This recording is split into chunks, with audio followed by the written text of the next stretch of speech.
Mark from Audio Pursuit, and I'd like to take another look at the Denefrips Ares 2 R2R, which means ladder, DAC.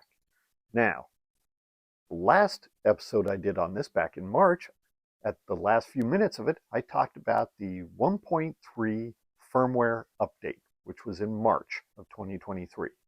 Well, in July, Veri-fi Audio, they released their latest firmware update. Why do that? Well, there was two things that were going on if you followed the boards and just commentary and so forth about the Ares 2 and other DACs. And that was that the firmware update in some cases caused a glitch whereby there were dropouts. Now, I didn't experience those personally, at least I can testify to, and part of the reason is when I stream from Qobuz, I live out in a very rural area. Our internet is a little flaky at times. So I didn't notice anything different in performance than prior to the original 1.3 firmware update. However, others were mentioning it. The other thing that was being mentioned was for a lot of people, the sound changed. They said, this doesn't sound the organic Ares 2 sound that I bought the unit for and that I liked. And that was the main bit of commentary. Well, they took it to heart. And Veri-fi went back and looked at the firmware. Sure enough, they decided to do an update. Now, first off, I want to say for my own examination, what I did first of all was I actually reversed the firmware after taking a day or so of notes on the 1.3 with a variety of songs and really listening carefully to what I noticed in the music. Then I installed the firmware to back it up back to the original when I received it, the 1.0 firmware. Listened to it, took down a bunch of notes. Then I upgraded once again to the latest firmware. What are my thoughts? Let's put it this way. I've got a DAC that sounds a whole lot more valuable than it did beforehand.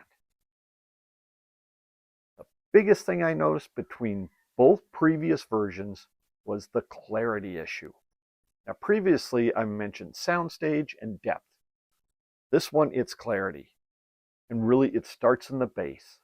It is really articulate now. There is so much more there. And it's not boomy, it's not fuzzy, it is clear. But there is just more detail there. I mean, so much more meat on the bones. The mid-range, beautiful. That's the great quality about the R2R DACs, is they have a wonderful mid-range to begin with, and just this update seemed to even clean it up some more.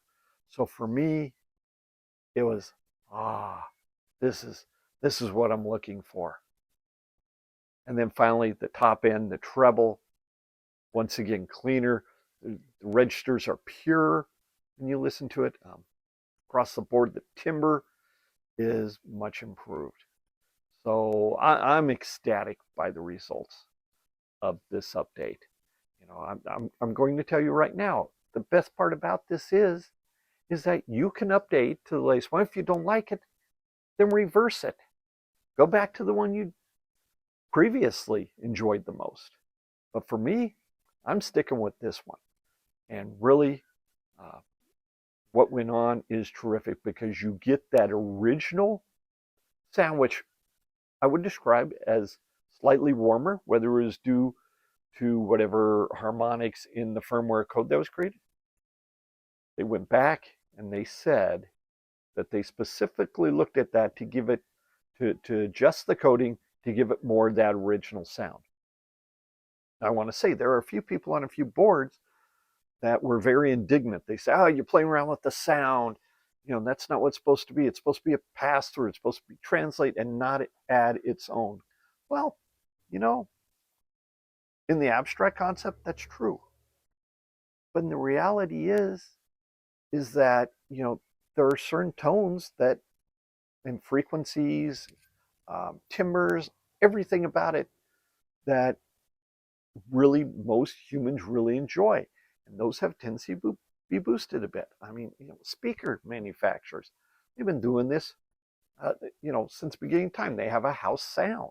All Denafrips did was reconnect themselves to that original house sound, making sure that was there, but adding a whole bunch of clarity from the bottom registers up through the top. And in my opinion, it's been well worth it. I am so ecstatic. I had seriously considered keeping this unit as my secondary system and either buying a Pontius or even going one step above that in the Denefrips line. What I got here now, I'm not going to worry about it unless there's some ridiculous deal comes out, because I am really happy with the improvements. It is something special. Urge you to take a listen. Find your favorite tracks. Listen to them several times over. I think you'll get what I mean. Just, I can't say enough about what Vinshine Audio did with the Denefrips firmware update for July 2023. And remember, if you don't like it, reverse it. Till next time, take care.